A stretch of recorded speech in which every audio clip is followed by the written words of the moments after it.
Bahagi 1. Mga alaala sa tabing dagat. Ako si Lino, 38 taong gulang, isang simpleng mangingisda sa isang maliit na baryo sa baybayin ng Quezon. Lumaki ako sa ingay ng hampas ng alon, sa bango ng alat na hangin, at sa awit ng mga ibon tuwing umaga. Sa baryo namin, kilala ako hindi lamang sa kakayahan kong manghuli ng isda, kundi sa pagiging masinop na asawa at ama. Mayroon akong asawa na si Marina at 2 anak na sina Lira at Berto. Tahimik ang aming buhay, puno ng routine, at madalas inuukit ko ang mga araw ko sa pagitan ng dagat at tahanan. Ngunit sa likod ng lahat ng iyon, may puwang na hindi ko maipaliwanag. Ang puwang na iyon, matagal ko nang tinatago sa bawat pagtitig ko sa malawak na dagat tuwing gabi, sa bawat paghila ko ng lambat at sa bawat paghinga ko ng amihan. May kalungkutan na hindi ko maikubli, isang pakiramdam na may kulang, kahit alam kong dapat ay kontento na ako sa aking pamilya. Isang gabi ng buwan ng Mayo, matapos ang mahabang oras ng pangingisda, nagpasya akong magpahinga sa tabing dagat bago umuwi. Ang buwan ay bilog, ang alon ay banayad, at ang mga bituin ay tila nagkikislapan sa ibabaw ng tubig. Doon ko siya unang nakita, isang babae na nakaupo sa malaking bato, nakatingin sa kawalan. Magandang gabi, mahina kong bati. May pag-aalinlangan kung dapat ba akong magsalita. Nagulat siya, bahagyang napalingon sa akin. Nakasuot siya ng simpleng puting bestida na humahampas sa hangin. May lungkot sa kanyang mga mata, ngunit may kakaibang aliwalas din sa kanyang ngiti. Magandang gabi rin, sagot niya. Mahina ngunit malinaw. Bago ka lang dito, hindi ba? Tanong ko. Sabay upo malapit sa kanya ngunit may distansya pa rin. Oo, ako si Maribel, pagpapakilala niya. Lumipat ako dito mula sa Maynila, naghahanap ng bagong simula. Ang mga salitang iyon ay parang nag-ugat agad sa puso ko. Bagong simula. Ilang beses ko na rin, ilang may naisip yon. Ang kagustuhan kong makalayo sa paulit-ulit na araw, ngunit hindi ko kailanman nagawang gawin. Siya, narito ngayon, tila isang sagot sa mga hindi ko masabi kahit sa sarili ko. Nagpatuloy kami sa kwentuhan habang sumasayaw ang mga alon sa aming harapan. Nalaman kong tumakas siya sa gulo ng Maynila, mga kabiguang hindi na raw niya kayang tiisin. Hindi siya nagbigay ng detalye at hindi ko na rin pinilit. May hiwaga sa kanya na lalong nagbigay kulay sa gabing iyon. Nang magpaalam ako, ramdam kong hindi iyon magiging huling pagkikita namin. Siguro, magkikita pa tayo rito, sabi ko. Sabay ngiti. Ngumiti siya pabalik. Siguro nga. Kinabukasan, maagang gumising si Marina upang maghanda ng agahan. Ang mga bata ay abala sa kanilang gamit sa eskwela. Ako naman nakaupo sa labas, nag-ayos ng lambat. Ang araw ay nagsisimula pa lang sumilip at ang amoy ng nilutong tuyo ay sumisingaw mula sa kusina. Dapat ay masaya ako, kompletong pamilya, tahimik na buhay. Ngunit ang mukha ni Maribel ang bumabalik sa isip ko. Sa buong araw ng pangingisda, nahuli kong palihim, akong nakangiti sa alaala ng aming pag-uusap. Ang mga sagot niya, ang tono ng kanyang tinig, at ang paraan ng pagtitig niya sa dagat na para bang ito ang tanging bagay na nakakaunawa sa kanya, lahat iyon ay paulit-ulit na bumabalik sa akin. Makalipas ang ilang gabi, muli ko siyang nakita sa tabing dagat. Pareho ang oras. Ang buwan ay nasa kalagitnaan, ang dagat ay kalmado. Nakaupo siya sa parehong bato, tila hinihintay ang isang bagay. O baka, isang tao. Hindi ko inakalang muli kitang makikita rito, sabi ko, dala ang maliit na basket ng isda. Hindi rin, tugon niya, sabay ngiti. Pero parang narito talaga ako para dito. Para sa mga gabi na ganito, tahimik at malaya. Umupo akong muli sa tabi niya. Nagkwentuhan kami ng mas mahaba tungkol sa dagat, sa baryo, sa mga pangarap na tila malabo na. Alam mo ba, sabi niya, nakatingin sa malayo. Nakakagaan ng loob kapag may nakakausap ka na hindi naghuhusga. Parang pwede mong sabihin lahat ng walang takot. Napatingin ako sa kanya. Sa mga salitang iyon, parang tinamaan ang puso ko. Hindi ko rin namamalayan na matagal ko na ring gustong may makinig sa akin, hindi lang bilang mangingisda o asawa, kundi bilang isang tao.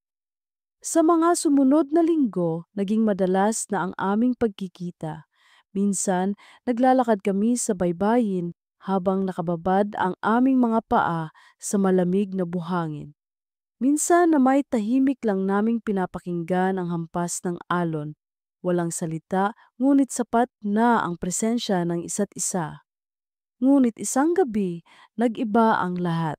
Habang naglalakad kami, biglang bumuhos ang ulan. Wala kaming nadala kundi ang aming mga sarili, kaya tumakbo kami papunta sa kubong bakante malapit sa dalampasigan.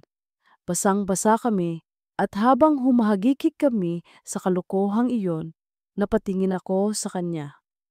Ang kanyang buhok ay nakadikit sa mukha at ang kanyang mga mata ay kumikislap kahit sa dilim. Biglang nagbago ang hangin sa pagitan naming dalawa. Hindi ko alam kung anong lakas ang nagtulak sa akin, ngunit bago ko pa napigilan, lumapit ako at hinawakan ang kanyang mukha. Hindi siya umiwas, at sa unang pagkakataon, naglapat ang aming mga labi. Isang halik na puno ng takot kasabay ng pagnanasa. Isang halik na hindi namin alam kung dapat bang magsimula o matapos na agad. Ngunit hindi kami umatras. Sa gabing iyon, sa ulan at dilim, nagsimula ang isang bagay na hindi na namin maitatanggi. Pag-uwi ko, nakatulog na sina Marina at ang mga bata.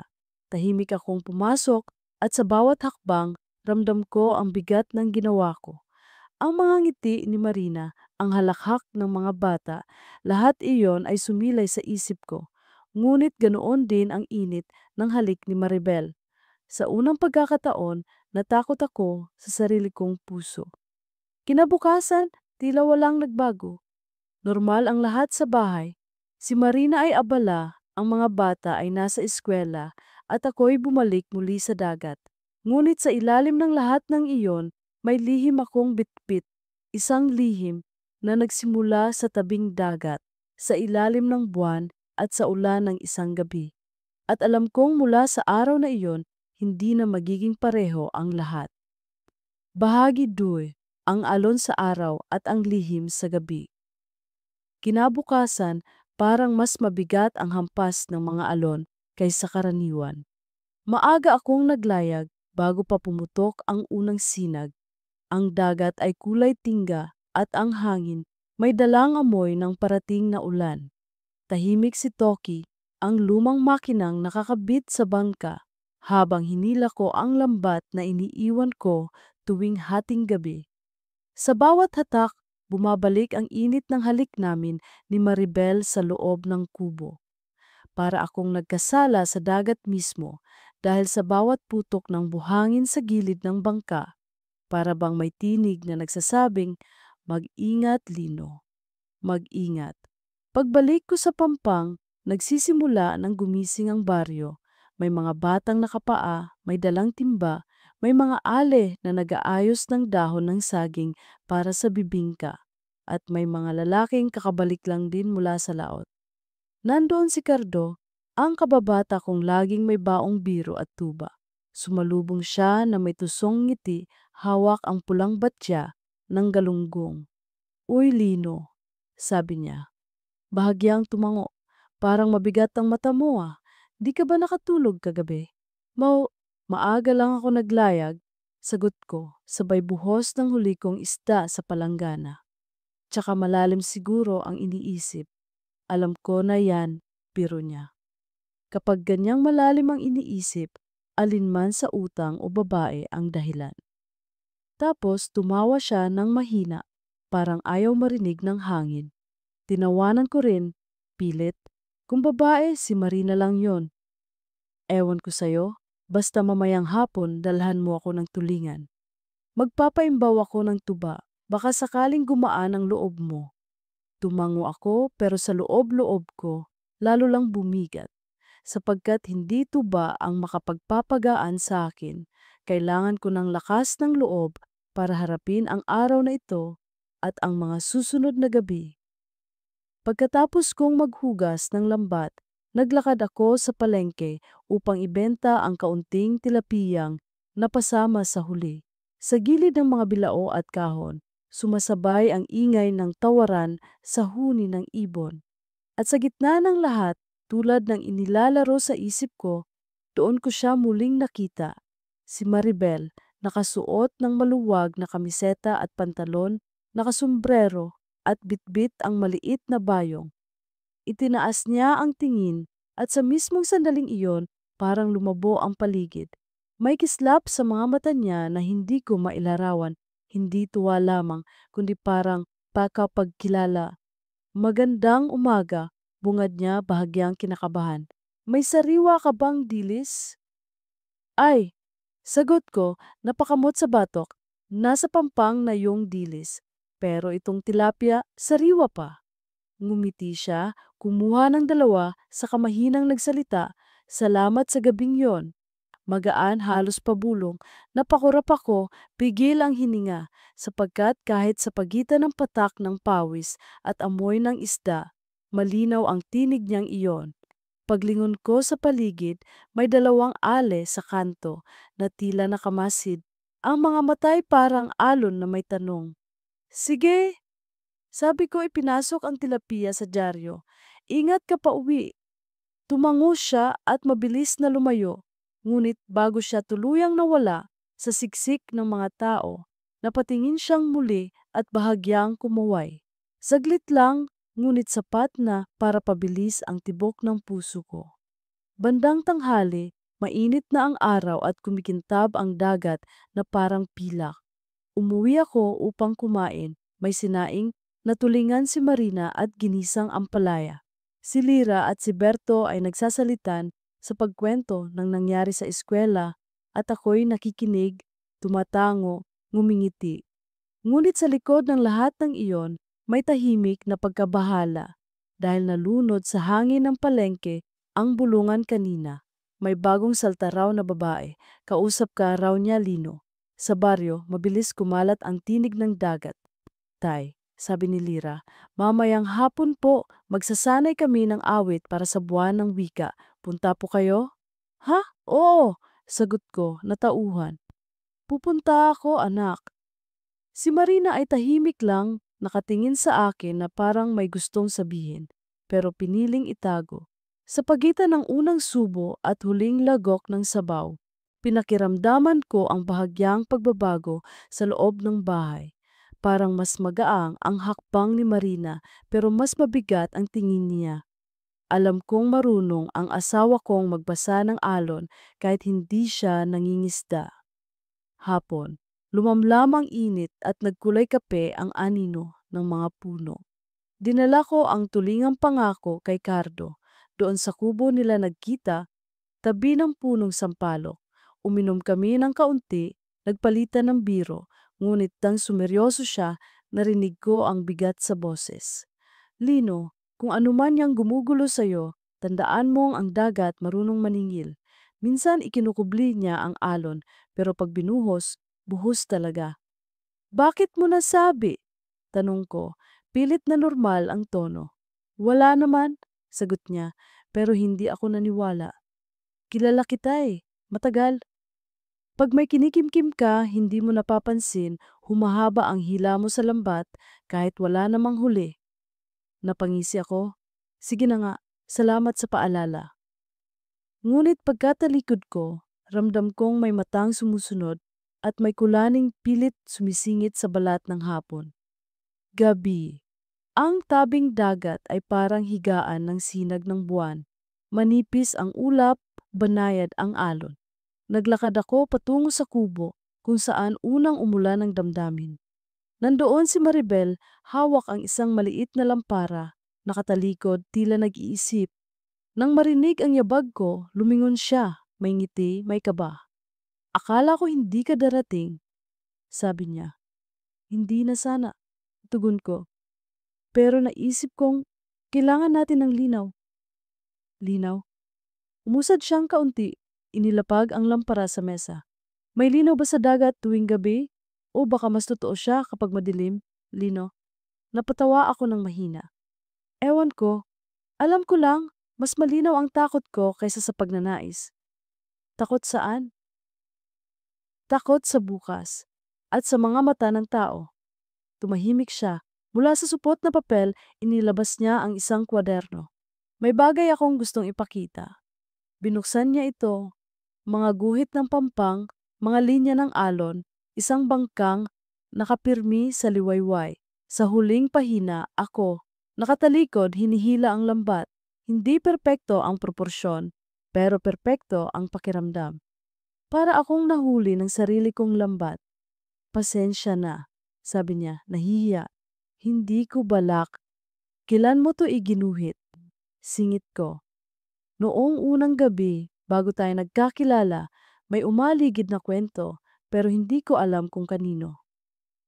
Kwento? Lino, nanginginig ang boses niya.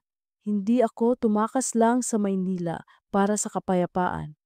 May iniwan akong gulong, dala ng mga taong gustong magpalayas dito. Mga planong bilhin ang dalampasigan, gawing pribadong resort. May mga nagsusukat na raw ng lupa sa kabilang sityo. Hindi ko pa alam ang kabuuan, pero may pangalan akong narinig. Bye-bye Leisure. Para akong binuhusan ng malamig na tubig. Saan mo nakuha ang pangalang yan? Sinya, inilabas niya mula sa bag ang isang lumang sobre. May tatak na pamilyar na hindi ko maaninag sa dilim. Dati akong receptionist sa isang opisina sa Maynila na may kliyenteng konektado. Diyan. Narinig ko sa meeting. May mga papel akong kopya ng minutes. Pero hindi ko dala lahat. Natatakot ako. Dumikit ang lamig sa batok ko. Ang baryo namin ay nakatayo sa pagitan ng dalawang sityo. Kung may balak nga ang mga estranghero, unti-unting sisiksik ang liwanag nila, palapit ng palapit sa amin. Ngunit bago pa man tuluyang lumamig ang gabi, tinabunan kami ng init ng ibang katotohanan. Ang paglapit namin sa isa't isa na parang dalampasigan at alon. Halos maglapat na naman ang aming mga labi nang biglang umihip ang hangin at tumilapon ang lampara, nagbigay ng mahinang apoy sa sahig. Mabilis kong tinapik, pinatay ang apoy sa paa ng mesa. Nagkatinginan kami, humihingal, gulat. At sa pagitan ng takot at tawa, doon kami napahinto. Baka iyon na ang sagot, sabi ko, pilit na biro. Baka, sinasabing, wag muna. Baka nga, sagot niya, bahagyang mapait ang nangiti. Kinabukasan, bago pa sumikat ang araw, naulinigan ko ang kaluskos sa kusina. Si Marina, gising na, nagtitimpla ng kape. Tahimik akong naupo, at sa pagitan ng usok ng tasa, binitiwan niya ang isang tanong na parang pangingisda sa dilim. Lino, maingat ang boses, kagabi may naghatid sa akin ng isdang binili mo sa palengke. Sabi niya, nagkita raw kayo ng bagong salta. Maganda raw, tahimik. Hindi agad ako nakasagot. Ang pangalan ni Maribel ay hindi niya binanggit, pero alam kong iyon ang tinutukoy. Marami akong nakakasalubong sa palengke. Sabi ko, iwas tingin. Nagbebenta ako. Tinanguan niya ako, mabagal. Alam ko, pero iba ang salitang nagkita sa nakasabay. Lino, asawa mo ako. Kung may kwento ka, gusto kong marinig sa'yo. Nalaglag ang tingin ko. Wala, sabi ko sa huli. Boses na halos hindi lumalabas. May kausap lang. Tungkol sa dagat. Tungkol ba talaga sa dagat? Nakatitig siya sa akin, hindi galit, hindi rin maamo. Mas parang pagod. Mahal kita, Lino. Kaya kung may alon, sabihan mo ako kung gaano kalaki para sabay nating harapin. Hindi ko siya natugunan. Pumiglas ang hiya at takot at nagsiksik sa pagitan. Naming dalawa ang katahimikan. Hapon may inabot si Marina. Pakisuyo naman kay Tia Nena. May naghuhupa raw ng kwarto sa kanya bago. Sabihan mong may libreng ituyo galing sa akin. Napatigil ang puso ko, si Tia Nena, ang pinsan ni Marina sa kabilang dulo ng baryo. At ang naalala kong tinutukoy ay si Maribel na daw ay nangungupahan doon. Kung totoo, ito ang pagkakatagpong hindi ko hiniling. Naglakad ako patungo kay Tia Nena, dala ang supot ng ituyo at ilang pirasong kamatis. Mainit ang kalsada at makintab ang guhit ng araw sa mababang ulap. Pagdating ko sa bakod na kawayan, umalulong si Bantay at agad lumabas si Tia Nena. Nakaduster, may punlang kamote sa palad. Ay, Lino! Masiglang bati niya. Tamang-tama, may bisita akong taga Maynila. Mabait, tahimik, siya ang tatanggap ng tuyo ni Marina. Bago ko pa mapigil, sumilip si Maribel mula sa pinto ng silid. Parang sabay kaming nawalan ng hininga. Siya yon, sabi ni Tianena, inosente, nakangiti. Maribel, ito si Lino. Magaling na mangingisda, asawa ni Marina. Halos pumutok ang sikmura ko. Kumaway si Maribel, pilit ang nangiti at kinuha ang supot mula sa akin. Salamat po, mahinang wika niya. Napakabait naman. Kalabitin mo ko kung may kailangan ka, sabi ko kay Tianena. Pero ang mata ko hindi humihiwalay kay Maribel. Sa iisang bakuran, sabay kaming natuto kung gaano kanipis ang distansya ng lihim at ng liwanag. Pag-alis ko, tinawag ako ni Tianena mula sa likod. Lino, sabihin mo kay Marina, dalaw siya, para magkakilanlan. Tumango ako kahit alam kong ang utos na iyon ay tulad ng alon na hahampas sa bangin ng aming lihim. Gabi dumilim ang ulap at pumalahaw ang hangin. May paparating na bagyo na balita sa radyo ni Kapitan. Iakyat ang bangka, sigaw ng mga lalaki sa pampang. Nagmadali ako. Sinabitan ng dagdag na tali si Toki, nilagyan ng patpat para huwag magtama sa mga bato. Pumikit ang dagat, ngunit may galit na kumukulong, hindi pa pumuputok. Habang nagkukumahog, dumating si Maribel, nakapayong, basang paa sa buhangin. Tulong, sabi niya, agad hinawakan ang isang lubid na halos bumigay sa biglang bugso ng hangin. Dito, Lino! Bumalik ka sa loob. Sigaw ko kahit natutuwa ang puso ko sa tapang niya. Delikado! Mas okay na to kaysa manood. Balik niya, sabay hatak, sabay kami. Tumutugon ang bangka, tuluyang naiangat sa huling buhos ng hampas. Sa huli, napaupo kami sa buhangin, hinihingal, binabasa ng ambon. Salamat, sabi ko, titig na titig sa kanya. Walang anuman, tugon niya. Hindi ko kayang tanggapin na mawawala ang bangkang dinadala mo sa umaga. Bakit?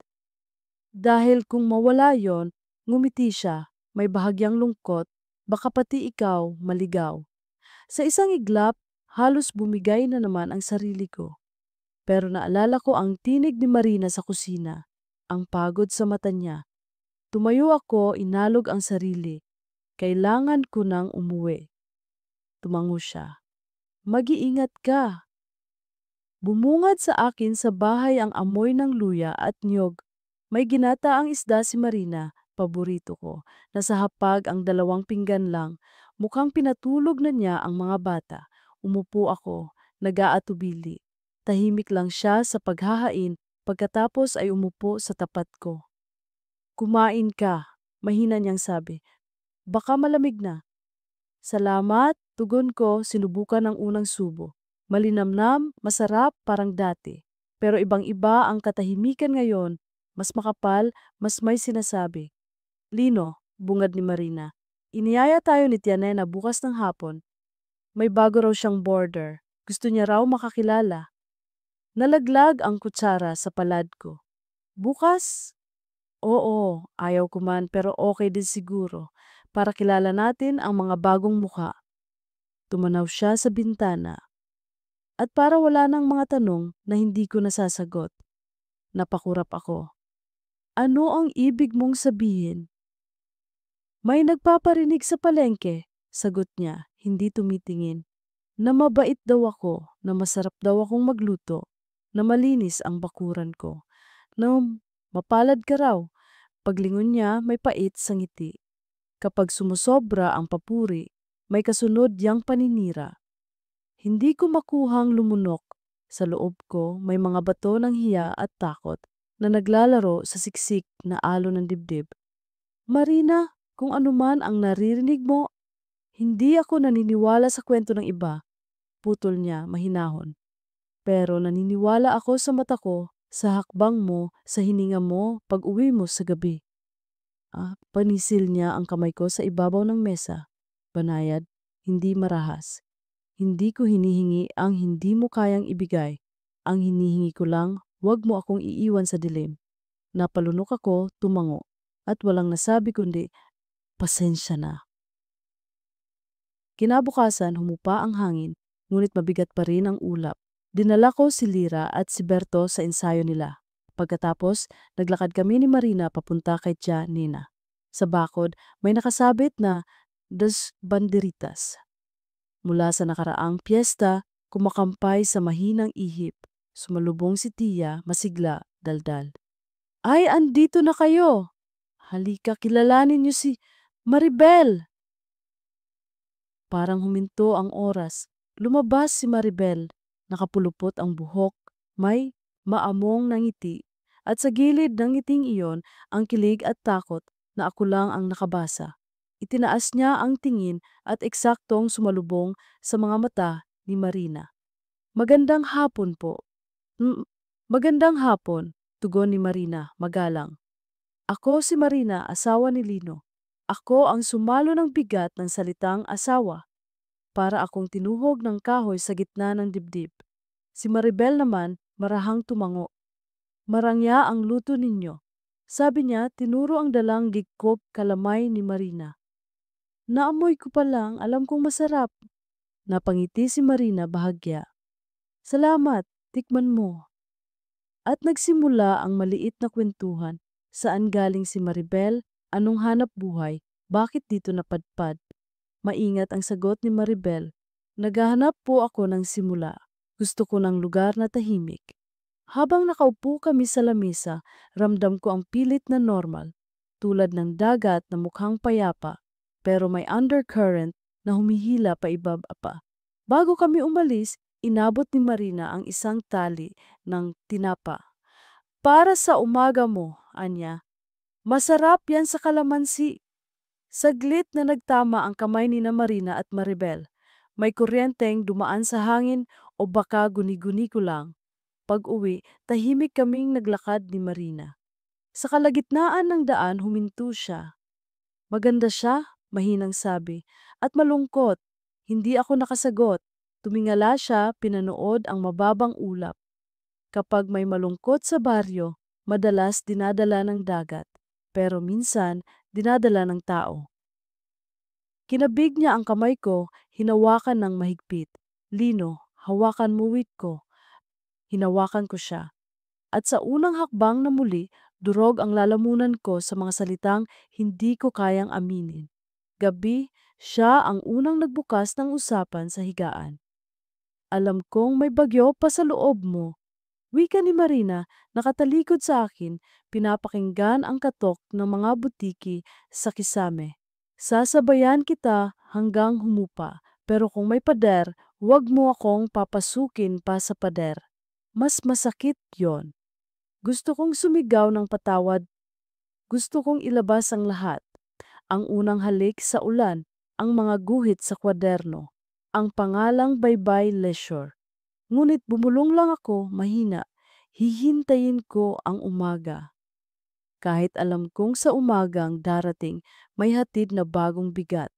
Ang papel na iabot ni Maribel bukas, mga dokumentong magpapatunay sa balak ng mga dayo at ang ganting alon ng konsensya na sa pagtatanggol ko sa baryo, baka masira ko ang mismong tahanang ako ang pumilas. Sa labas, kumislot ang alon at kumampay ang pandak na buwan. Sa isip, isang pangungusap ang kumikintal. Hindi na ito kwento ng dalawang tao lang.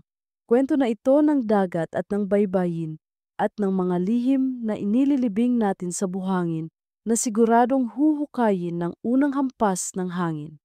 Bahagi 3, mga bato sa dalampasigan. Sa unang mga araw matapos ang pagtitipon sa bahay ni Tia Nena, parang naging mas mabigat ang bawat hakbang ko pauwi. Sa tuwing makikita ko si Marina na masigasig sa gawaing bahay, may halong kirot sa dibdib ko. Ang kanyang mga mata, bagamat madalas nakangiti, ay tila may nakatagong tanong na hindi niya binibigkas. Sa baryo, walang lihim ang hindi naaamoy ng mga tsismosa. At alam kong sa bawat oras na lumilipas, lalo lang humigpit ang gapos ng mga mata ng mga tao sa paligid namin. Umaga ng Sabado, nagpasya akong maagang maglayag. Ang dagat ay kalmado, ngunit ang ulap sa malayo ay may bahid na bughaw at abo. Habang hinihila ko ang lambat, bumabalik sa isip ko ang mga sinabi ni Maribel. Ang pangalang Baybay Leisure, ang banta ng pribadong resort na unti-unting sisira sa katahimikan ng aming lugar. Bawat hila ng lambat ay parang tanong. Kung mapapatunayan kong totoo ang lahat ng sinabi niya, handa ba akong maging kabahagi ng laban? O baka mas patimbang ang sariling kasalanan ko kaysa sa anumang panganib na dala ng mga dayo? Pagbalik ko sa Pampang, sinalubong ako ni Cardo. May hawak siyang bote ng tuba at agad akong inalok. Lino, uminom tayo kahit kaunti. Maaga pa, pero mukhang mas maaga pang bumibigat ang noo mo. Umupo kami sa lilim ng punong talisay. Humigop siya ng tuba bago nagpatuloy. Naririnig ko ang bulungan, yung bagong babae si Maribel. Madalas daw kayong magkausap. Napatingin ako sa kanya, pilit na kumakalma. Maraming tao sa palengke. Paano naging kakaiba kung may nakakausap ako roon? Lino, sabi niya, seryoso. Kilala kita. Hindi ako naniniwala agad sa sabi. Pero mag-ingat ka, alam mong mabilis ang usapan sa baryo. At si Marina, mata lang niya sapat na para malaman niya kung may hindi tama. Hindi ako agad nakasagot. Sa halip, pinanood ko ang alon na pumapalo sa mga bato. Parang tinutukso ako ng dagat, sinasabi, anong mas pipiliin mo? Ang katahimikan o ang apoy ng damdamin? Hapon, nagpunta ako sa bahay ni Tia Nena para maghatid ng ilang isdang sobra sa huli ko. Pagdating ko, sumalubong sa akin ang mga tawa mula sa loob. Nakita ko si Marina kasama sina Tia Nena at si Maribel. Nakasalampak sila sa bangko. Nagkukwentuhan habang nagbabalat ng bawang. Lino, masayang bati ni Marina. Sakto, dumating ka. Si Maribel pala, marunong din magluto. Siya ang nag-alok na magturo ng bagong putahe sa atin. Nanlaki ang mata ko pero agad akong nangumiti. Maganda yon para matikman ng mga bata. Tumango si Maribel, pinilit ang nangiti. Sa likod ng nangiting iyon, ramdam ko ang alon ng kaba. Para kaming mag-asabwat na nahuli sa ilaw, ngunit walang makitang kasalanan ang iba. Naging maingat siya sa bawat galaw at ako naman ay pilit na normal ang bawat salita. Ngunit sa loob-loob ko, bawat segundo ay parang isang bitag. Nang makaalis kami ni Marina pa uwi, naglakad kami sa ilalim ng papalubog na araw. Masayahin pala si Maribel, sabi niya. Halos walang bahid ng hinala. Pero may lungkot din sa likod ng kanyang mga mata. Parang may iniwan siyang mabigat. Wala akong naisagot. Nakatingin lang ako sa pulang langit na tila nagbabadya ng bagyo. Kinagabihan, dumating si Cardo sa bahay, dala ang ilang papel. Lino, sabi niya, may dinala sa akin si Maribel. Sabi niya, ikaw daw ang dapat makabasa. Natigilan ako, kinuha ko ang sobre. Pagbukas ko, may mga kopya ng dokumento, minutes of meeting, mga pangalan ng kumpanya, at planong bilhin ang lupa sa tabi ng dalampasigan para gawing resort. Saan niya nakuha ito? Tanong ko, nanginginig ang boses. Hindi niya sinabi, sagot ni Cardo, seryoso. Pero malinaw na may banta. Kung magkataon, mawawala ang pangingisda natin. at baka pati ang mga bahay natin paalisin. Humigop ako ng hangin. Paano ko ipapaliwanag to kay Marina? Baka magtanong kung bakit sa akin dinala ni Maribel ang mga papel na to.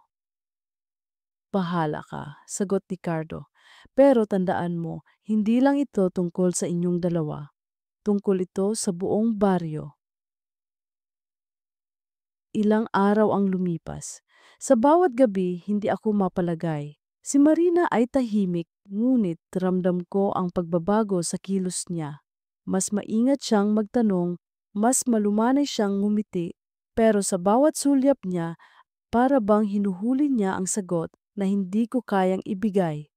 Ang mga bata naman ay masaya palyurin, walang kamalay-malay sa unos na unti-unting lumalapit.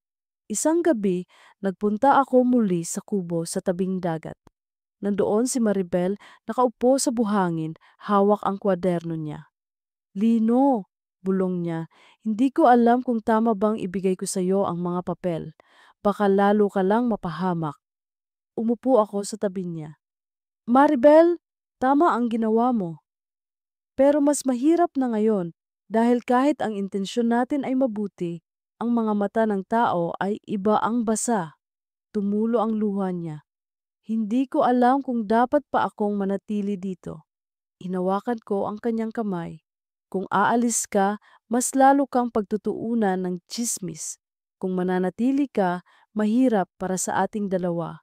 Pero kung hindi natin haharapin ito, baka tuluyang lamunin ng dagat at ng mga dayo ang baryo. Tumahimik siya at sa katahimikang iyon, narinig ko ang hampas ng alon. Isang alon na parang sumisigaw ng katotohanan, na sa likod ng lahat may kwento kaming hindi na maitatago. Ngunit bago pa man kami maglapit muli, may biglang tinig mula sa malayo. Lino! Sigaw ni Cardo, hingal na hingal. May paparating na meeting kina Kapitan bukas. Kailangan ninyong pumunta. Lahat ng mangingisda tatawagin. Napatingin kami ni Maribel sa isa't isa, nagkagulatan. Sa isang iglap, parang nahulog ang mundo namin sa gitna ng dagat at hindi namin alam kung makakaahon pa kami. Ang gabing iyon ay naging mahaba. Sa higaan, si Marina ay nakatalikod sa akin at ramdam kong gising pa siya. Gusto kong magsalita, magpaliwanag, ngunit walang salitang lumalabas. Ang tanging naririnig ko ay ang mahinang huni ng alon at ang pagtibok ng aking puso. Mabigat, magulo at puno ng takot sa kung anong mangyayari kinabukasan. Bahagi 4, ang lihim na pulong. Maagang nagising ang baryo kinabukasan. Ang araw ay unti-unting sumisilip mula sa likod ng bundok, ngunit ang katahimikan ng umaga ay mabilis na napalitan ng pag-alingawngaw ng mga usapan at yabag. Alam ng lahat na may pulong kay Kapitan at bawat mangingisda ay naroon. Bit-bit ang kanikanyang pangamba. Habang naglalakad ako papunta sa barangay hall, ramdam ko ang tingin ng mga tao. May mga bulungan, mga sulyap na mabilis na iniiwas kapag nakakasalubong ko sila.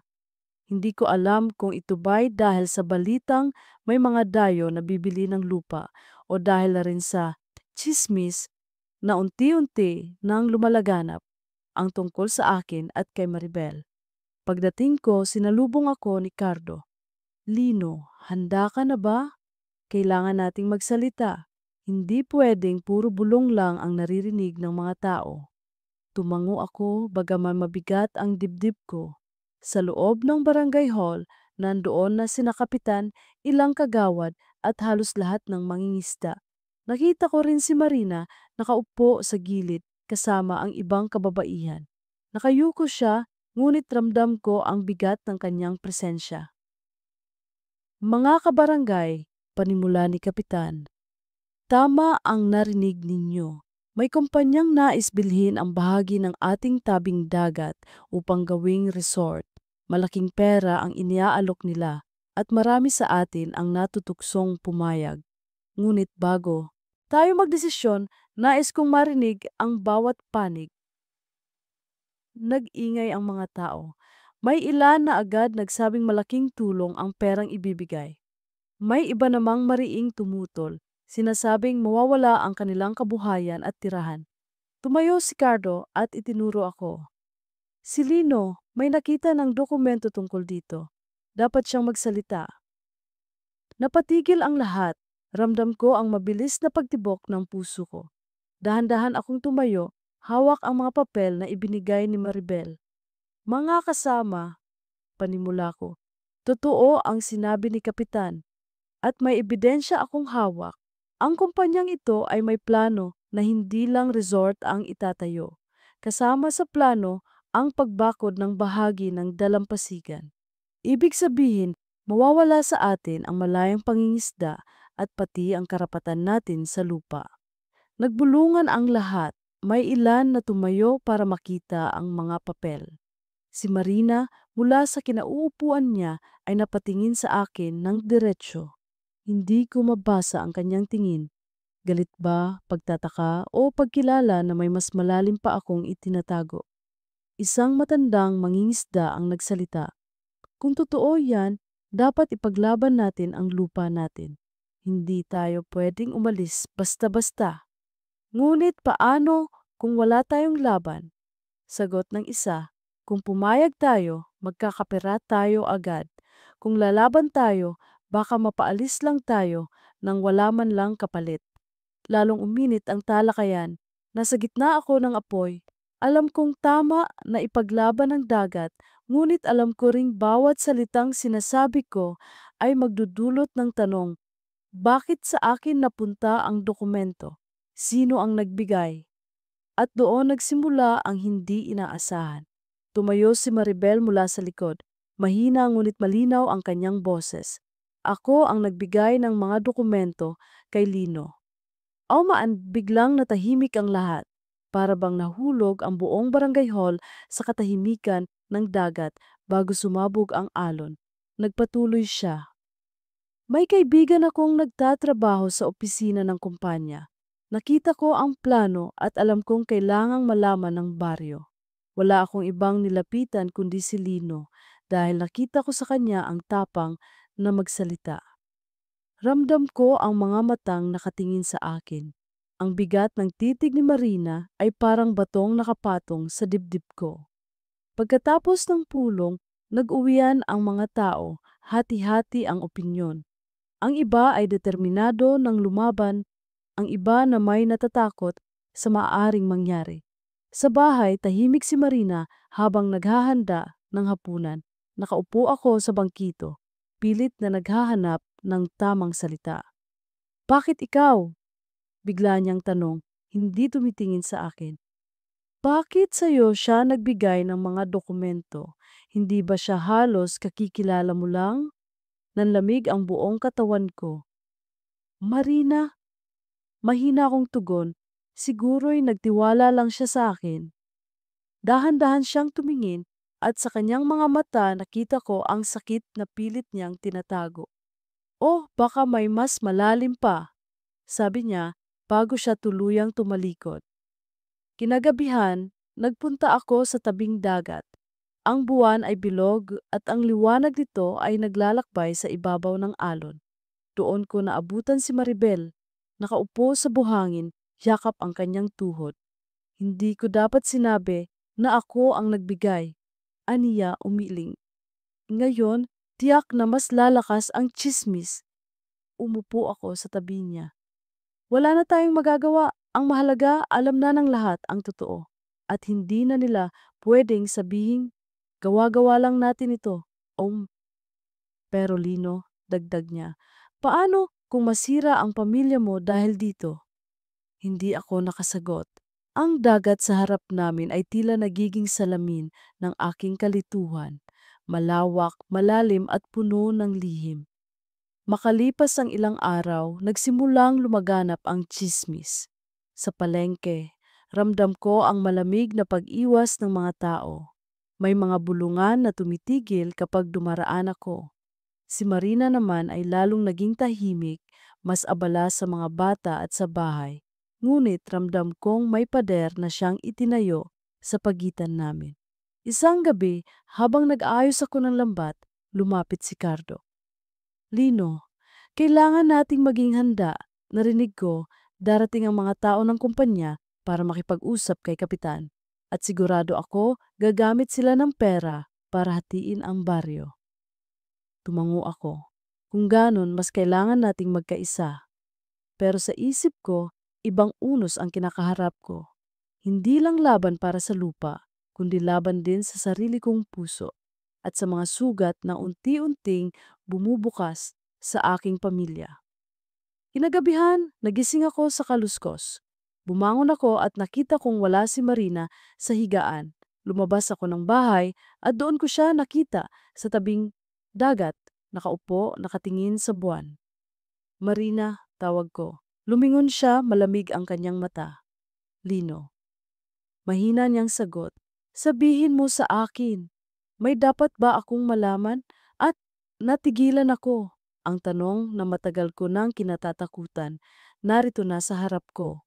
At alam kong anumang sagot ang bibitawan ko, magbabago ang lahat. Sa likod ng mga alon, tila naririnig ko ang bulong ng dagat. Huwag kang magsinungaling. Ngunit handa ka bang tanggapin ang bigat ng katotohanan? At sa gabing iyon, sa ilalim ng buwan, nagsimula ang tunay na unos, hindi lamang laban sa kumpanya, kundi laban sa lihim na sumisira sa katahimikan ng aming mga puso. Bahagi mako, mga bitak sa katahimikan. Hindi ko makakalimutan ang gabing iyon. Ang tanong ni Marina ay nanatili sa hangin tulad ng malamig na hamog na dumadampi sa balat. May dapat ba akong malaman? Ang mga salitang binitiwan niya ay parang mga palaso na tumama sa aking dibdib. Hindi ako nakasagot agad. Nakatitig lamang ako sa kanya, umaasang baka, kusa. Nang mawala ang tanong, baka tangayin na lang ng hangin at alon. Ngunit nanatili ito, nakabitin, naghihintay ng kasagutan. Wala, Marina. Yun lamang ang nasabi ko sa wakas. Mababa ang aking tinig, puno ng pag-aalinlangan. Wala kang dapat ipag-alala.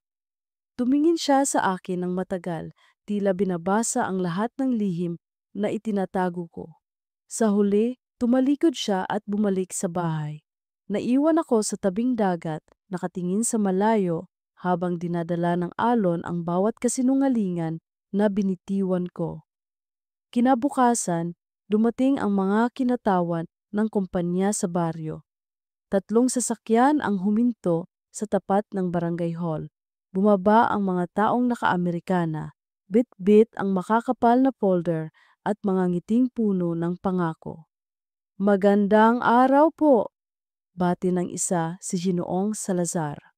Nandito kami upang ipaliwanag ang aming proyekto. Ang kumpanya ay handang magbigay ng kabayaran sa bawat pamilya na maaapektuhan at may alok pang trabaho para sa ilan. Nagliwanag ang mukha ng ilan sa mga kabarangay ko, ngunit may ilan ding nagkunot ang noo. Ako, kasama ni Cardo, ay nanatiling nakikinig, sinusuri ang bawat salita. Kapag pumayag kayo, patuloy ni Salazar, magiging bahagi kayo ng isang bagong destinasyon sa turismo.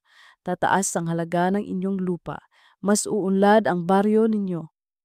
Ngunit bago pa siya matapos, tumayo si Cardo. At kapalit ng lahat ng yan, mawawala sa amin ang karapatan sa dagat. Paano ang mga mangingisda? Paano ang mga pamilya na dito nakadepende ang kabuhayan? Nabaling ang mga mata kay Kapitan. Tahimik siyang nakaupo, tila nag-iisip ng malalim. Si Marina naman ay naroon sa gilid, tahimik na nakamasid. Hindi ko alam kung ano ang tumatakbo sa kanyang isip, kung nakatuon ba siya sa laban ng baryo o sa mga lihim na bumabalot sa akin. Pagkatapos ng pagpupulong, nagkagulo ang baryo. Ang iba ay natuwa sa pangakong pera, habang ang iba ay natakot sa magiging kapalit. Ako namay nagpunta sa tabing dagat para huminga ng sariwang hangin. Doon ko muling nakita si Maribel. Lino, sabi niya, mahina ang boses.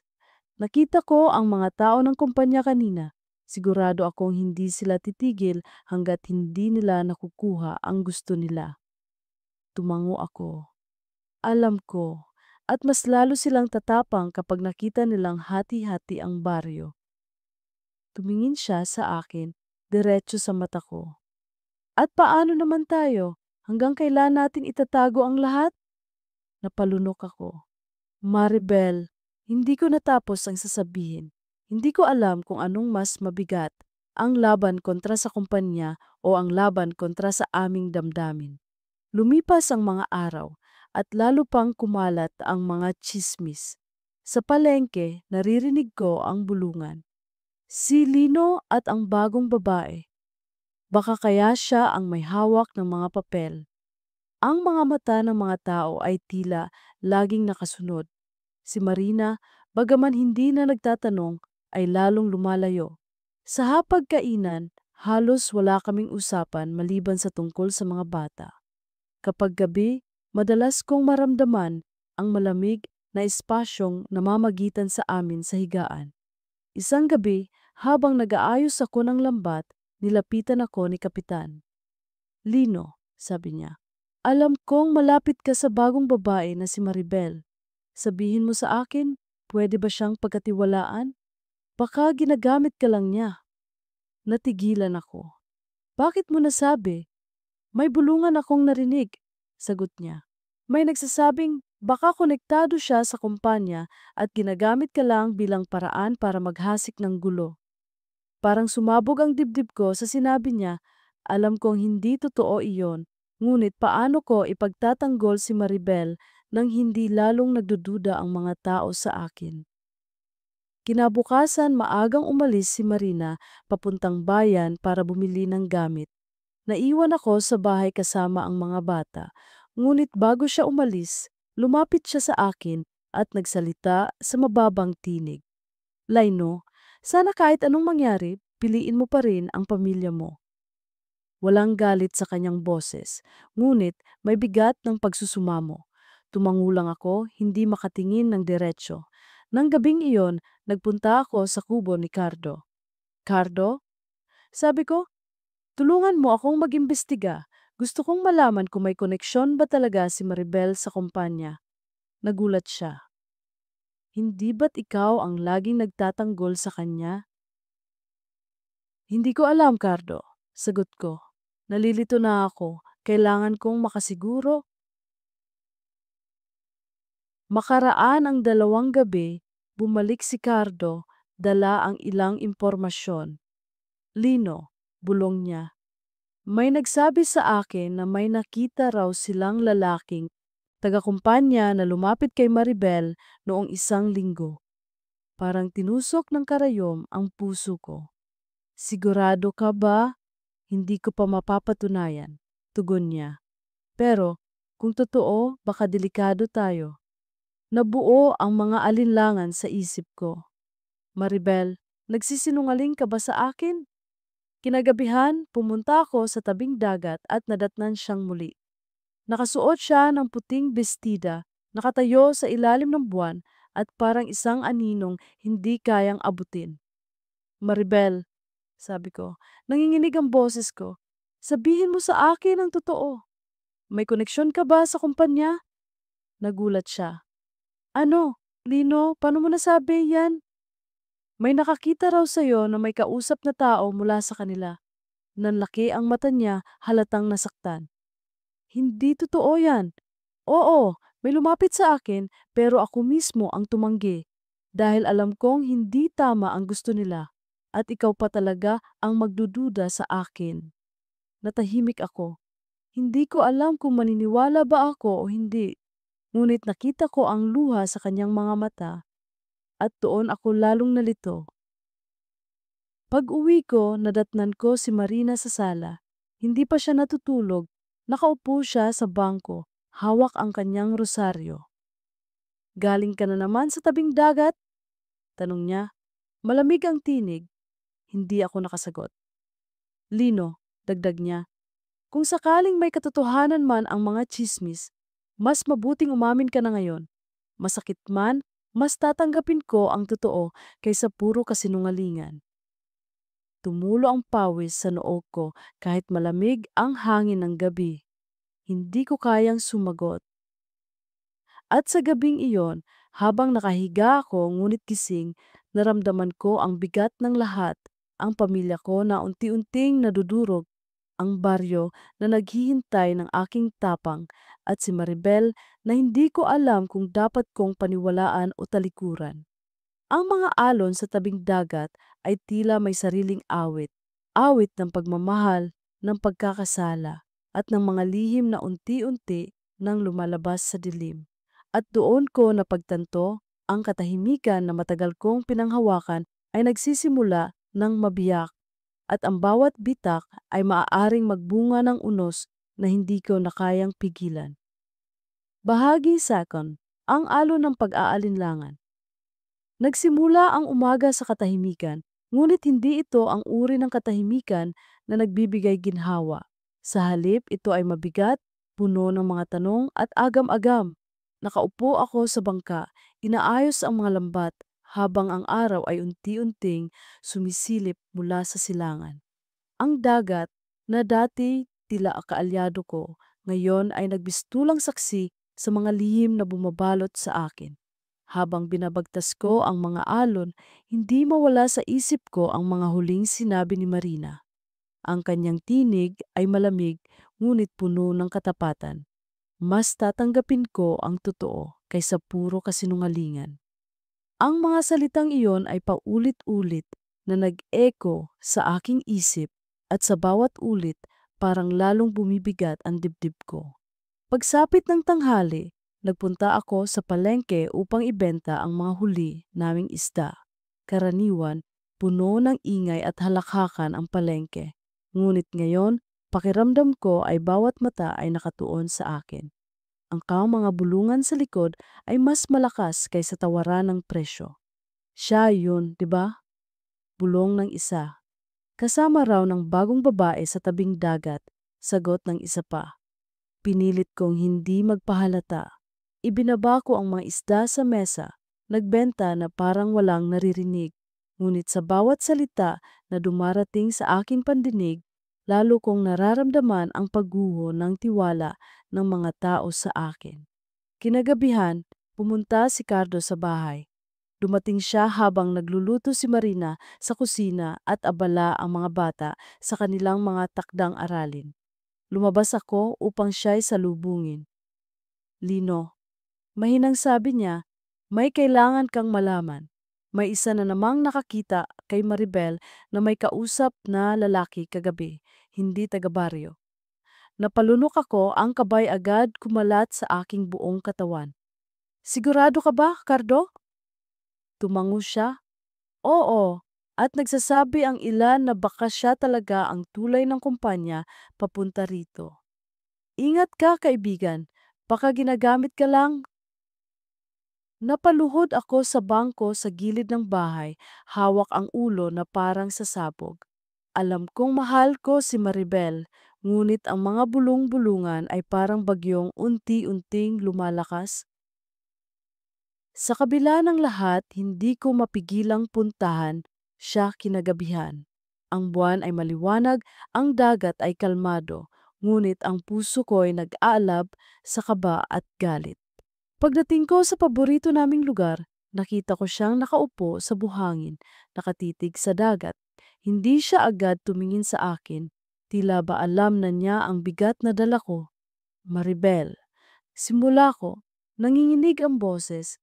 Sabihin mo sa akin ang totoo. Ginagamit mo ba ako?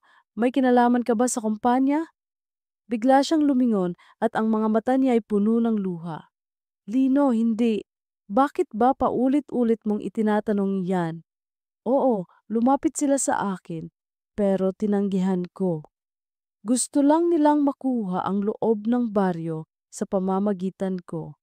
Pero ikaw ang pinili kong paniwalaan, at ikaw ang mahal ko. Paano ko malalaman na totoo yan? Sagot ko, halos pasigaw. Lumapit siya sa akin, hawak ang aking mga kamay. Tingnan mo ako sa mata, Lino. Sa dami ng gabi na magkasama tayo, sa dami ng lihim na binuo natin. Tingin mo ba kaya kong ipagkanulo ka? Natahimik ako. Totoo, sa bawat oras na magkasama kami, Ramdam ko ang init ng kanyang damdamin. Ngunit paano ko tatanggihan ang mga tsismis, lalo na't nakikita ng iba ang mga kilos niya? Kinabukasan, dumating muli ang mga tao ng kumpanya. Mas lantaran na ngayon ang kanilang paglapit. Naghain sila ng mga dokumento at nagalok ng malaking halaga para sa lupa ng baryo. Ang ilan sa mga kabarangay ay nagsimula ng pumirma. Ang iba naman ay galit na tumutol. Ano bang mawawala sa inyo? Sigaw ng isa sa mga kinatawan. Magiging moderno ang lugar na ito. Mas gaganda ang buhay nyo. Ngunit biglang sumigaw si Cardo. At paano ang dagat na bumubuhay sa amin? Paano ang mga alaala at libingan ng aming mga ninuno sa tabing dagat na ito? Hindi nyo ba iginagalang yon? Nagkagulo ang lahat. Ang ilan ay nagsigawan, nag-away.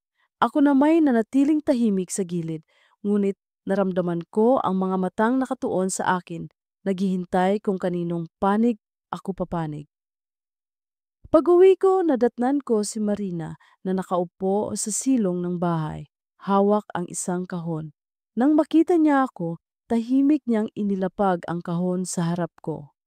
Lino, mahinang sabi niya, natagpuan ko ito sa likod ng aparador. Binuksan ko ang kahon at halos mawalan ako ng hininga. Nandoon ang mga sulat na ibinigay sa akin ni Maribel, mga piraso ng papel na puno ng damdamin at mga pangakong lihim naming tinatago. Nakatitig lang sa akin si Marina, walang luha, walang galit, ngunit ang kanyang mga matay puno ng sakit. Ito ba ang dahilan kung bakit lumayo ka sa amin? Hindi ko alam ang isasagot para ako nga hinubaran sa harap niya. Lumipas ang ilang araw, halos hindi kami nag-uusap ni Marina. Ang mga bata ay nagsimulang magtanong kung bakit tahimik ang kanilang ina. Pinilit kong maging normal sa kanilang harapan, ngunit alam kong nararamdaman nila ang bigat ng sitwasyon. Isang gabi, lumapit sa akin si Marina. Lino, ayokong sirain ang pamilya natin, ngunit kung talagang mahal mo siya, sabihin mo na ngayon, hindi ako maghihintay habang unti-unti kang nawawala. Hindi ko siya matingnan. Ang katahimikan sa pagitan naming dalawa ay parang pader na hindi ko kayang basagin. Muling lumapit sa akin si Cardo. Kaibigan, kailangan na nating magdesisyon, hindi lang tungkol sa baryo, kundi pati sa sarili mong buhay. Kung patuloy kang mananatili sa dalawang mundo, baka wala ka ring mapili sa huli. Napabuntong hininga ako. Alam ko, Cardo, pero paano kung pareho silang mahalaga sa akin? Umiling siya. Hindi ka pwedeng manatili sa gitna magpakailanman. Kinagabihan, naglakad ako mag-isa sa tabing dagat. Ang mga alon ay tila nakikipag-usap, ang bawat hampas ay paalala ng mga alaala ko kasama si Maribel. Ngunit sa bawat haplos ng hangin, naririnig ko rin ang tinig ni Marina, ang kanyang mga pangungusap na puno ng sakit at pag-asa. At doon sa ilalim ng buwan at bituin, napagtanto ko, dumating na ang oras ng pagpili. Ngunit alin ba ang pipiliin ko? Ang apoy ng bagong damdamin o ang pamilya at tahanang matagal ko nang itinayo? Ang dilim ng dagat ay tila nagkukubli ng sagot, ngunit alam kong hindi ito magtatagal. Ang bawat alon ay nagdadala ng tanong na kailangang sagutin at hindi na magtatagal. Darating ang araw na wala na akong mapagpipilian kundi ang harapin ang lahat. Bahagi City, ang sigwa ng katotohanan. Mabigat ang hanging bumabalot sa baryo nang sumapit ang gabing iyon. Parang may bagyong hindi nakikita ngunit ramdam ng bawat isa. Ang mga ilaw sa maliliit na bahay ay tila kumikindat sa dilim at ang tunog ng mga kuliglig ay humahalo sa malayong dagundong ng alon. Sa loob ng aking dibdib, isang mas malakas na unos ang bumabangon, isang unos na gawa ng aking sariling mga lihim. Nagising akong pawis na pawis kahit malamig ang simoy ng hangin. Nanaginip ako ng mga alon na lumulunok sa akin, hinihila pababa habang may dalawang kamay na sabay na humihila. Isang kamay ni Marina at isang kamay ni Maribel.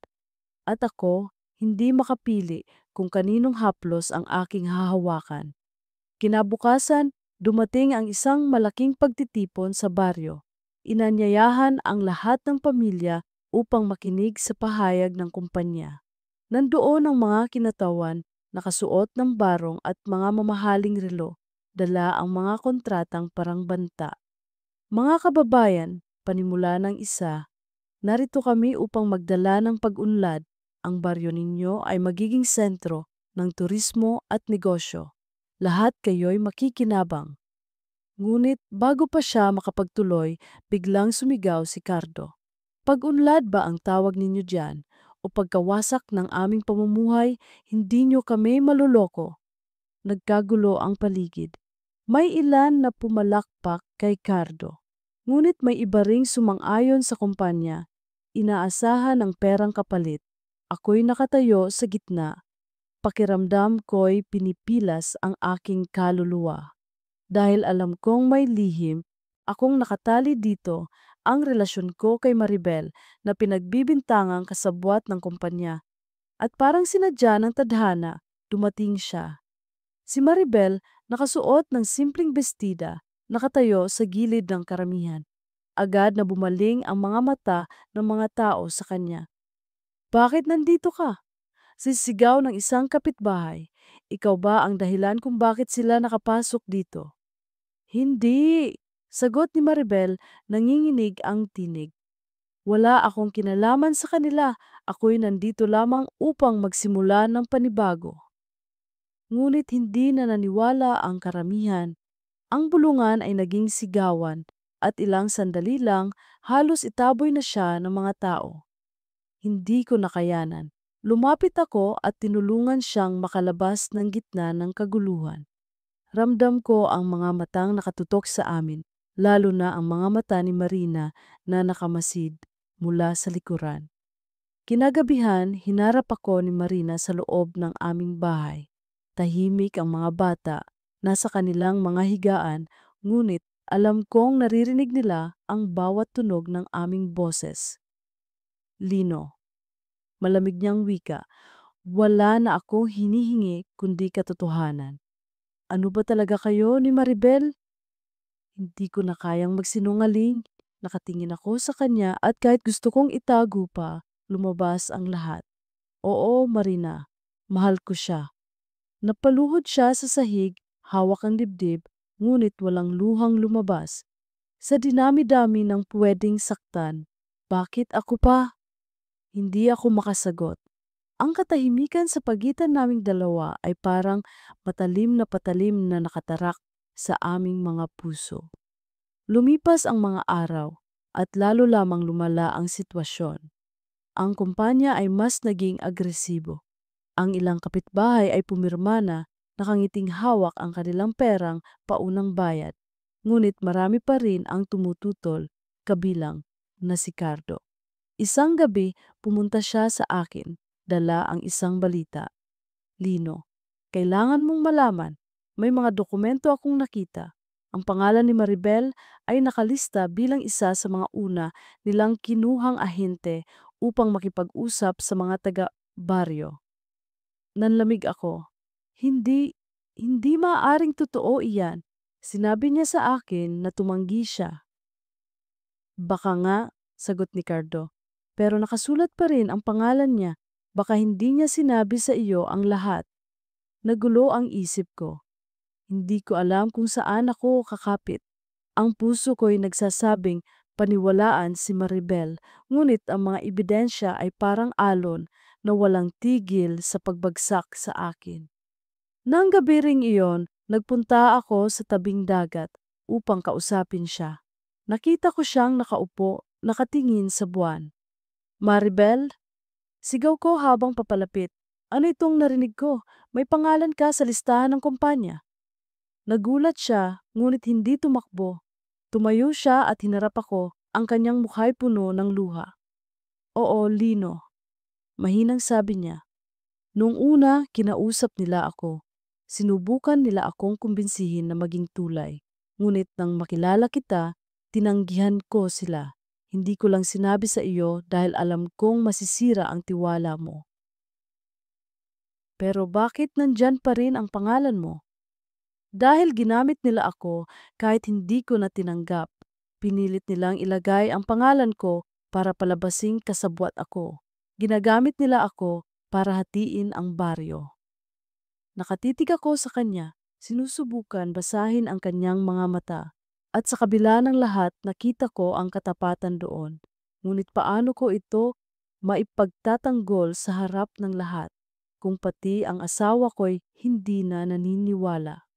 Kinabukasan, dumating ang isang bagyo, hindi lang sa dagat, kundi sa loob ng baryo. Ang kumpanya ay nagsimula ng magdala ng mga tauhan, mga truck at mga kagamitan upang simulan ang kanilang proyekto. Nagprotesta ang mga residente, ngunit nagdala sila ng mga pulis upang hadlangan ito. Nagkagulo. Ang mga tao'y nagsisigawan, naghabulan at ilang kabarangay ang nasaktan. Ako'y nasa gitna, hindi alam kung saan pupunta. At doon ko nakita si Marina kasama ng mga bata nakatayo sa gilid, umiiyak. Sa kabilang banda, si Maribel, hawak ang megaphone, sumisigaw upang ipagtanggol ang baryo. Dalawang mundo ang humihila sa akin at alam kong malapit nang dumating ang sandaling wala na akong mapipili, kundi ang isa. Pagsapit ng gabi, dumating si Marina sa tabi ko.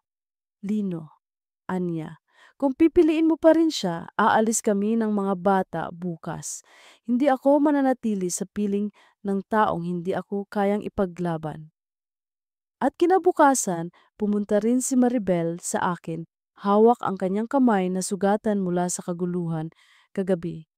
Lino, hindi ako susuko, pero kailangan kong malaman, sasama ka ba sa akin o mananatili ka sa kanila? Sa gitna ng lahat ng ito, naramdaman ko ang alon na tuluyan ng bumalot sa akin. Ang baryo, ang pamilya, ang pag-ibig na bawal ngunit totoo. Lahat ito'y nagbanggaan sa isang dagat ng katotohanan. At alam kong hindi na ako makakatakas. Darating na ang oras ng pagpili.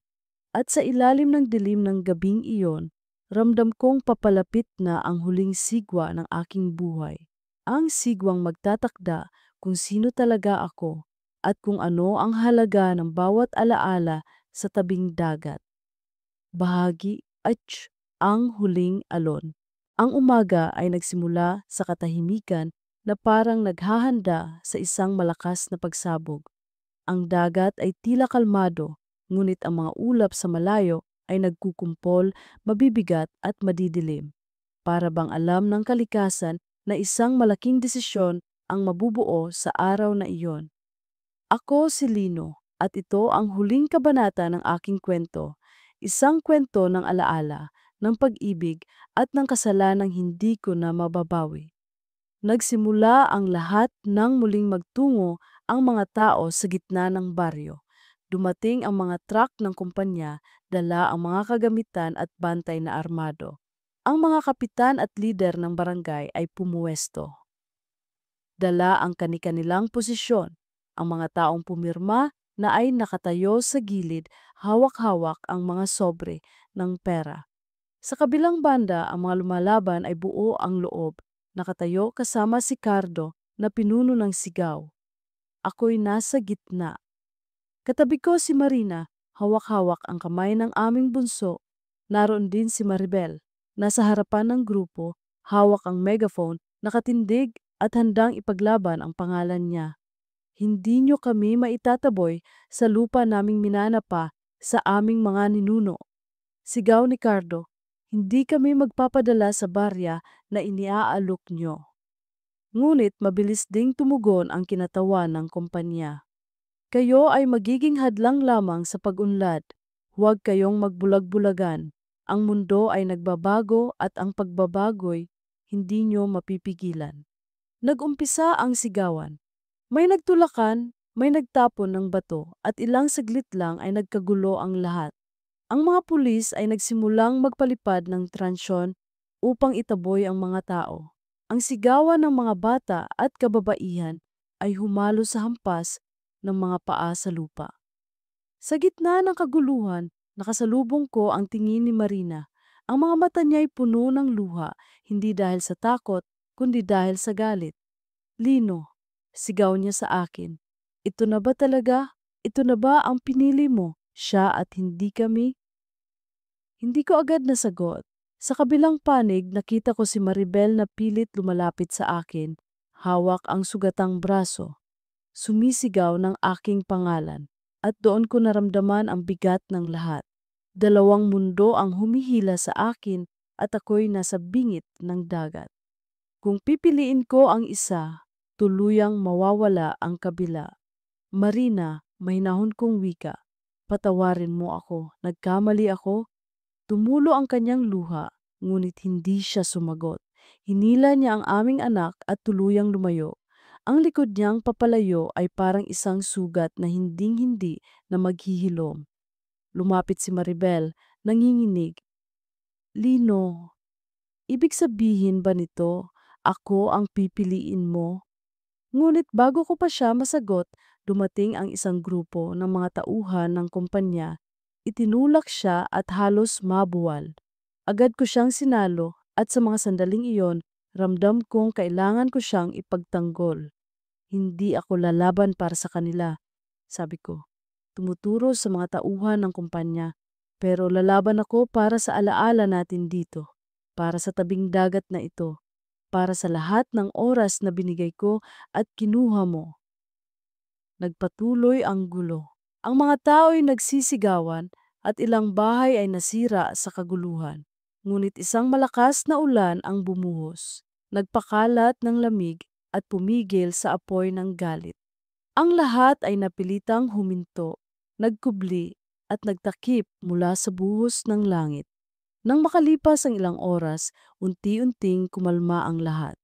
Ang kumpanya ay pansamantalang umurong, hindi dahil natalo sila, kundi dahil napilitan silang hintayin ang tamang oras. Ako'y naiwan sa tabing dagat, basang-basa, kasama si Maribel. Nakaupo siya sa tabi ko, nanginginig at tahimik. Lino, Anya, hindi ko alam kung saan tayo patutungo.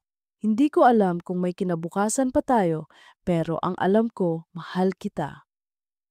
Tumingin ako sa kanya at sa unang pagkakataon, wala na akong kayang ipangako.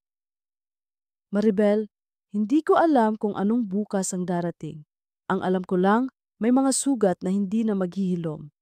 At isa ako sa mga sugat na iyon. Makalipas ang ilang linggo, umalis si Marina kasama ang mga bata. Walang iniwang sulat, walang pamamaalam.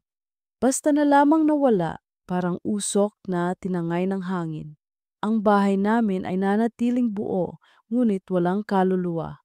Si Maribel naman ay napilitan ding umalis. Lumipat siya sa bayan upang makaiwas sa galit ng mga kapitbahay. Nagpaalam siya sa akin sa tabing dagat kung saan kami unang nagtagpo. Lino, sabi niya, baka balang araw makapagsimula tayo muli pero hindi dito, hindi sa baryong ito na puno ng galit at alaala. Niyakap ko siya ng mahigpit at ramdam ko ang bawat pintig ng kanyang puso. Ngunit alam kong iyon na ang huli. Ngayon, ako'y naiwan mag-isa sa tabing dagat. Ang mga alon ay patuloy na humahampas, parang musika ng lahat ng alaala. Masaya, masakit at puno ng kasalanan. Sa bawat hakbang ko sa buhanginan, nakikita ko ang bakas ng aming mga paa noon. Ang mga gabing puno ng tawa, ang mga yakap sa ilalim ng buwan, ang mga pangakong hindi natupad. At habang nakatanaw ako sa dagat, napagtanto ko na ang tunay na alaala ay hindi basta nawawala. Mananatili itong nakaukit, hindi lang sa buhangin kundi sa puso ko. Ako si Lino, isang mangingisda na nagmahal, nagkamali at nawala sa gitna ng alon. Sa huli, ang lahat ng aking kasalanan at pagmamahal ay naging bahagi ng dagat, walang hanggan, malungkot at totoo. At habang unti-unting lumulubog ang araw, nag-iwan ito ng gintong liwanag sa ibabaw ng tubig. para bang paalala na kahit sa likod ng dilim, mayroong kagandahan. Ngunit kagandahang hindi na akin, kundi ng mga alaala sa tabing dagat.